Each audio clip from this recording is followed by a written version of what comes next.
नमस्कार. संध्याकाळचे 7 वाजलेत. आज महाराष्ट्र या बातमीपत्रामध्ये आपल्या सगळ्यांचं स्वागत. मी प्रसाद काथे. पहिली बातमी येते ती राष्ट्रवादीतून.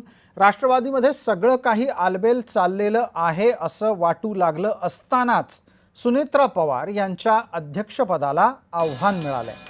सुनेत्रा पवार यांची राष्ट्रीय अध्यक्षपदी नेमणूक झाली. त्या नेमणुकीच्या संदर्भात फेरनिवडणूक घ्या अशी मागणी आता केली जाते आहे. ही मागणी विशेषतः पक्षातूनच केली गेली आहे. हा अत्यंत महत्त्वाचा मुद्दा आहे. महेंद्र जोईल आमचे सहकारी आणि प्रतिनिधी आपल्यासोबत जोडले गेलेले आहेत. महेंद्र, मागणी करणारा माणूस कोण आहे आणि त्यानं सुनेत्रा पवार यांच्या राष्ट्रीय अध्यक्षपदाच्या नेमणुकीवर निवडीवर आव्हान का उभं केलंय?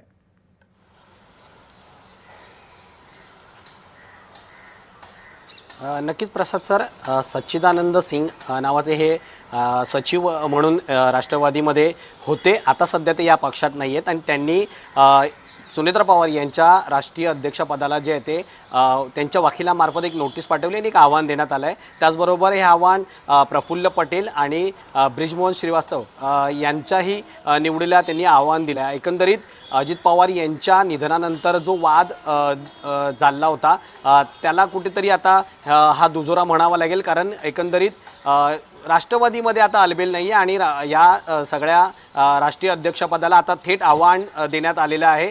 सच्चिदानंद सिंग हे राष्ट्रवादीचे सचिव आहेत आणि हे प्रमुख नेते म्हणून जे राष्ट्रवादीमध्ये ओळखले जात होते. ठीक आहे, धन्यवाद या सगळ्या तपशिलासाठी.